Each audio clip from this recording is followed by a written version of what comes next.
C'est l'histoire d'un businessman, un homme qui était très riche et en fait, il avait un grand nombre de maisons, quelques-unes plus petites, quelques autres plus grandes, mais il y en avait une qui était vraiment comme un palais, un petit Versailles.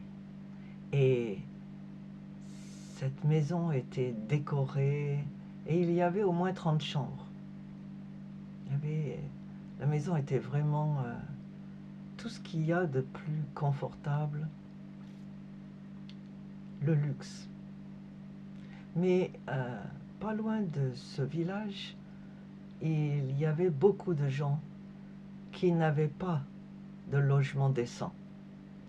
Quelques-uns habitaient dans ce qu'on appelle aujourd'hui à la télévision des passoires thermiques, des maisons mal isolées, mal chauffées l'hiver, dont les fenêtres n'avaient pas la protection nécessaire. Quelques-uns avaient un budget très serré et ne pouvaient pas se permettre d'avoir des meubles de luxe ou même des meubles confortables. Il y en avait beaucoup d'autres qui logeaient dans la rue, carrément. C'étaient des SDF sans domicile fixe, ce qu'on aurait appelé autrefois des clochards. Et ce businessman n'était pas heureux de la situation. Il avait entendu que d'autres s'étaient mis à la tâche pour améliorer la vie des villageois. Et ça, c'est une histoire vraie.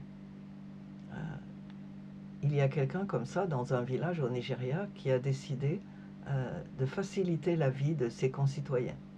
Et il a dit, eh bien, pourvu que vous soyez natif de ce village, vous aurez tout ce qu'il vous faut. Il a payé toutes les études et il paye toutes les études primaires, secondaires, universitaires des gens du village. Il a installé l'électricité pour tout le village, des pylônes, tout ce dont on avait besoin pour avoir l'électricité. Et le village ne manque jamais d'électricité. Alors cet homme-là s'est dit, bon, je vais accueillir tous ces gens qui n'ont vraiment nulle part à aller. Alors il a appelé le garde champêtre avec son tambour et il lui a dit, passe dans tout le village et annonce que tout le monde sera bienvenu chez moi dans la mesure des places disponibles. Premier arrivé, premier servi. Et vous pourrez tous vivre là tant que vous le souhaitez. Alors le garde champêtre est sorti et Monsieur Bonaventure vous invite chez lui. Les gens ont ouvert les portes, ouvert les fenêtres, ont écouté. Ça avait l'air un peu incroyable. Alors ça a alimenté les bavardages et voir les colibés quelquefois. Les gens se sont dit, mais wow, c'est une blague. Mais pourtant, ce n'est pas le 1er avril. Alors, tu y crois, toi? Ceux qui avaient une petite maison, pas confortable, mais qui était la leur et qu'ils aimaient, ont décidé, oh, de toute façon, moi, j'ai pas besoin. Ils sont restés chez eux. D'autres, ceux des passoires thermiques, se sont dit, ben, pourquoi pas? Mais c'est vrai qu'on ne sera pas chez soi. Mais voyons. Et d'autres qui vivaient dans des cartons sous les ponts ont décidé de répondre à l'invitation. Et un certain nombre de gens ont pris un petit sac, pris le minimum et se sont dirigés vers le palace de M. Bonaventure. Ils sont arrivés, la porte était ouverte, il n'y avait même pas besoin de frapper. Bonaventure était là, heureux de de cette invitation qu'il avait lancée, et il leur a dit, eh bien, vous êtes les bienvenus, toute la maison vous appartient, installez-vous. Il y en a qui ont couru tout droit dans les chambres, qui ont remarqué que chaque chambre était différente, avec des couleurs différentes, la chambre bleue, la chambre jaune, la chambre verte, et se sont installés. Mais un grand nombre sont restés dans l'entrée. C'est vrai que l'entrée était large, très large, avec des fauteuils qui étaient tellement confortables que quand on s'asseyait dedans, on s'enfonçait. On ne voulait plus même sortir de là, et c'est ce qui se passait. Beaucoup de gens sont restés là, dans l'entrée. Et quand tous les gens qui étaient venus sont entrés, Monsieur Bonaventure a fermé la porte, parce qu'on était déjà en automne, il faisait pas trop chaud, il y avait du vent, des feuilles mortes. Il a fermé la porte et il leur a dit, bon, vous êtes les bienvenus chez moi c'est chez vous, installez-vous, moi je n'ai besoin que d'une chambre, que d'un lit, il y a la place pour tout le monde. La cuisine est large, voilà la cuisine à droite, vous pouvez rentrer, visiter. Les gens l'écoutaient, bouche bée, mais personne n'est rentré dans la cuisine, sauf une femme qui rêvait depuis toujours d'avoir une cuisine assez large pour y confectionner des gâteaux. Alors elle est rentrée, elle a admiré la cuisinière et les casseroles en cuivre. Tout ça. La majorité était toujours dans le vestibule. Et il leur a dit, mais vous savez, ce n'est pas la peine de rester là.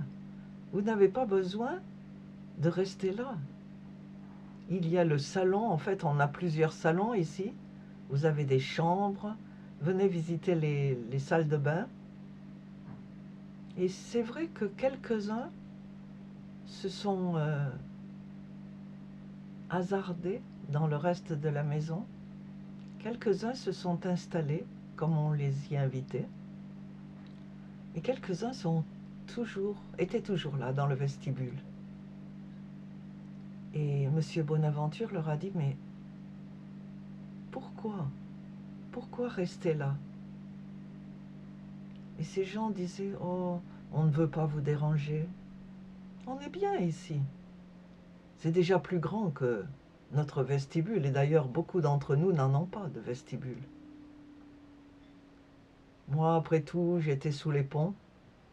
Je me sens bien ici, et la maison est chauffée. Le canapé est confortable, je pourrais même y dormir. Et le soir, certains avaient refusé de s'aventurer plus loin. Ils étaient juste là, dans le vestibule, contents. Et peut-être rêvaient-ils même d'y passer toute leur existence. Monsieur Bonaventure est allé voir une des personnes qui s'était installée dans la jolie chambre beige, et a commencé à entamer une conversation avec la personne et lui a dit, « Je ne comprends pas vraiment pourquoi ces gens refusent de s'installer. Il y a assez de chambres pour tout le monde. » La personne a essayé d'expliquer. Peut-être qu'ils avaient peur de vous déranger. Peut-être qu'ils n'avaient pas l'habitude d'être invités comme ça. Peut-être qu'ils se demandaient si vraiment vous vouliez les aider, si vous n'alliez pas les chasser demain matin. Beaucoup étaient si contents qu'ils n'imaginaient pas qu'il y ait quelque chose de mieux à l'intérieur de la maison. Et vous savez quoi? Cette histoire, c'est l'histoire de notre rencontre avec Dieu. Dieu nous accueille, il nous a donné la maison, on est libre de s'y promener. Une maison pleine de cadeaux, pleine de livres, pleine de sagesse, pleine de musique, pleine de joie. Mais la majorité d'entre nous reste dans le vestibule, content d'être, après tout, je suis chrétien. Alors, aujourd'hui, lancez-vous un peu plus loin. Allez visiter la maison.